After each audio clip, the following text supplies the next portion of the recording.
This somewhat sideways video is going to talk about how to make nets. I'm going to make a net for 3 different objects. The first is more of a regular object, and the second 2 are more extras in case you are interested in seeing more challenging situations. So the first object that we're going to make a net of is a DVD case. You can see the DVD case here, kind of.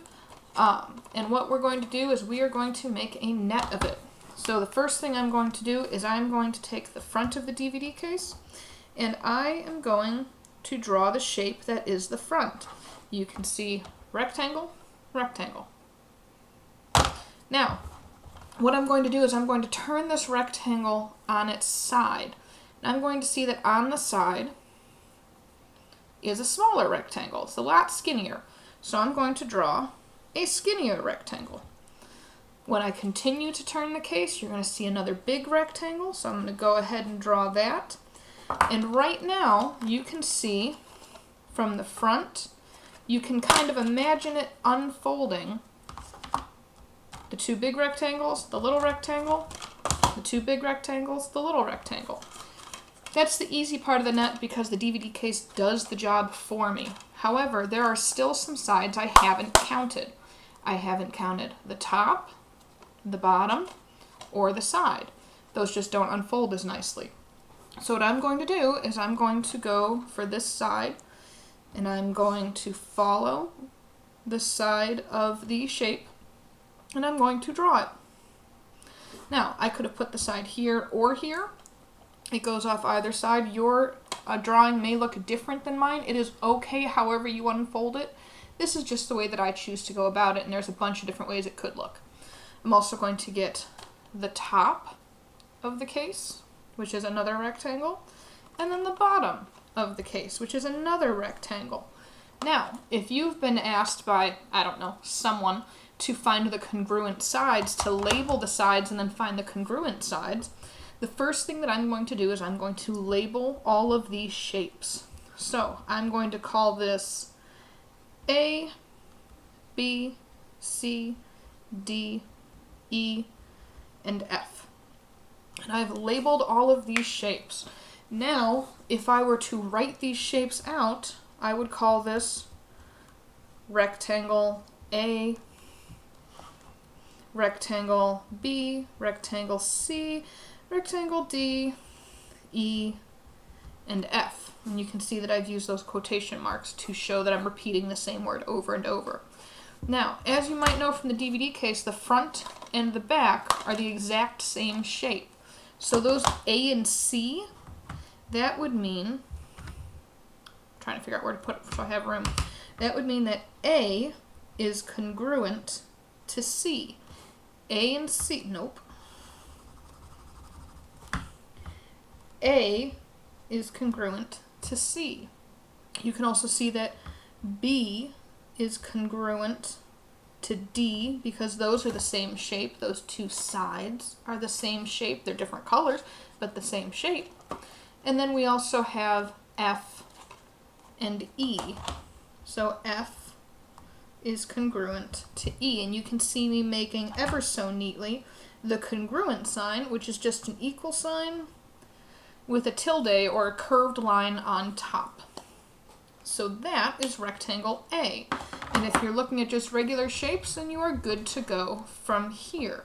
You can also see I've got a nice little drop that kind of shows you how the DVD case would look if someone with no art skills were to do it. Anyways, moving on. Let's go ahead and let's look at a more complicated shape now. Let's take a look at this chocolate frog case. This chocolate frog case is from whatever Harry Potter world is in Florida. And what I'm going to do is, you can tell that this is going to be a little bit more complicated to make a net out of. So what I'm going to do is I'm going to start with the recognizable side. I'm going to start with the base. And I'm going to go ahead and I am going to draw this base, which is going to be a perfect pentagon. I know that all of those sides are completely equal. Everything's great. Now what I'm going to do is I'm going to take the side of the pentagon and I'm going to look and I'm going to say, what goes off of the side? And when I flip it over, I can see this shape, if I don't drop it, is a rectangle.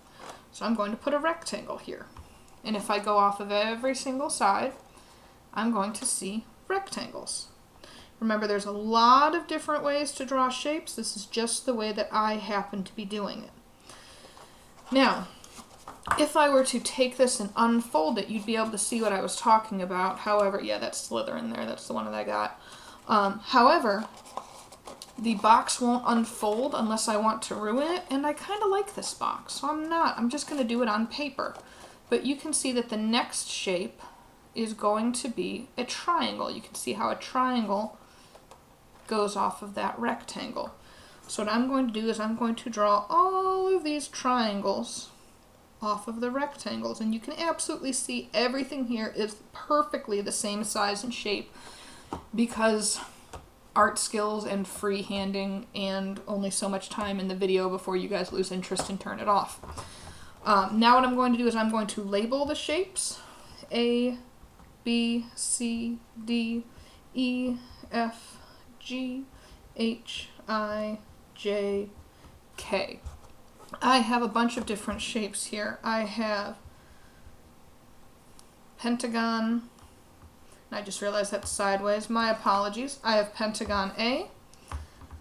I have a rectangle B, C, D, E, and F. And then I also have a triangle, and you're never going to guess, G, H, I, J, and K. Now, if I were to ask what is congruent to what, I would know that pentagon A is not congruent to anything. But because of the way that this box is made, all of these rectangles are all congruent to each other. So I can say B is congruent to C, is congruent to D, is congruent to E, is congruent to F. I can also talk about the triangles. This drawing does not make them look congruent, but if I look at the triangles on the box, all of those triangles measure the same.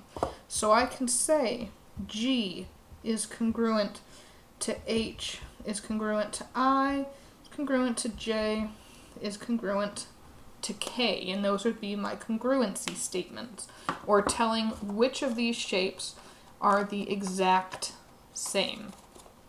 And if you're looking for another one of those lovely drawings, this is kind of a picture of how this box would look unfolded. You're welcome. Now, the last shape that we're going to do is going to be a much more complicated shape, because some of you might continue to try to push your limits and see what you can do, and good for you for trying. I absolutely back you up on that. So what I'm going to do is I'm also going to do a more complicated one. And the one that I'm going to do right now is a dice tower. It's going to be kind of hard to show. It's going to kind of start to fall apart on me. It's got a drawer in it. The drawer is going to continue to fall apart during this, so instead of leaving it there, I'm going to take it out. We're just going to pretend like it's there. But we have a dice tower. Miss Kovacs, what is a dice tower, you might be asking? Well, you set it up, you drop a dice in, and you get a roll. That is literally what a dice tower does. It also, for anyone wondering, because I think it's really cool, it also folds up really neatly. But if we were to do something like this, this would be really easy to make a net out of. So what I'm going to do is I'm going to do the more complicated shape, which is going to look like this. This is normally how you'd see a dice tower sitting. However, because the camera is sideways, when it's sitting correctly, you see it from the top. What we're going to do is we are going to draw the dice tower. I'm going to start off drawing the dice tower with this view. And this view is going to look... Nope, that's not going to leave me enough room. Proper planning. This view is going to look like a letter L. You can see the letter L in there. You can see that this is broken up in a curve, but because this entire side is right here, I can leave that as a letter L. something like a letter L. Now, if I want to take this side of the dice box, I'm going to turn it on its side, and now what is that going to look like from the top? Well, now I have two shapes. I have this shape, and I have this shape, and you can tell right now that these are on two different levels. So what I'm going to do is I'm going to draw the bottom shape, the drawer, and this part together. I'm just going to treat them together because they're on the same level. And then in the background, I'm going to do a dotted line to show, hey, there's another part to this. So you can see kind of the front and the back. Now we continue to turn. I want this side of the dice box for the next part over here. And I'm going to go ahead and turn this, and oh my goodness, it's going to look like a letter L. So I'm going to draw hopefully a slightly better letter L than I did last time. You see my artwork, your artwork is fine. That's this side, and then I'm going to go ahead and I'm going to turn this to the back. This is all one level here. So what I'm going to do is I'm going to go ahead and draw a big old rectangle. Now what I need is I need the bottom and the top. So the first thing I'm going to do is go for the bottom because, well, that's going to be the easier one. And I'm going to go ahead and turn this. You can see it's just a plain rectangle. So what I'm going to do is draw a rectangle here. There's for the bottom. And then we get to the top view, which is the view that you keep seeing this from. And we see that the top view has two levels in it. So I'm going to draw this first. I'm going to draw this first part and then move on to the second part. The first part we have up top. The second part, I'm going to draw those dotted lines again to show that it's on a different level. And there we have the dice tower. And if you're wondering, yeah, that's about how good my drawing is. If you're wondering for another one of those lovely pictures, here is an example. You can see the side of the dice tower. You can see the front of the dice tower right here. You can see the other side again right there. You can see the back, the top. Orienting this is really not my day. And then the bottom also. Now, the last thing that we're going to do is label this before this video gets to be too long. So we're going to label all the shapes here. Now, this is not a shape that's very easy to find the area of. So what I'm going to do for this shape is I'm going to cut it into rectangles. Wow, look at that. Now I have rectangles. I'm going to do the same thing over here. And now I get to label every single shape. A, B, C, D, E, F, G, H, I, J. And now what I'm going to do is I'm going to look for congruent sides. I could list all the rectangles off to the side. You can see that I have 0 space and only so much time. My apologies. But what I'm going to see is I'm going to see that rectangles A and F, which are this and this, measure the same. So that's going to be A is congruent to F. B and E, the bottom sides, are also congruent. I'm also going to see, just from looking at things, what I'm going to know is that the bottom and the back of the dice tower are going to measure the same. And that's because I'm doing the measurements right now, and you're going to have to trust me on that.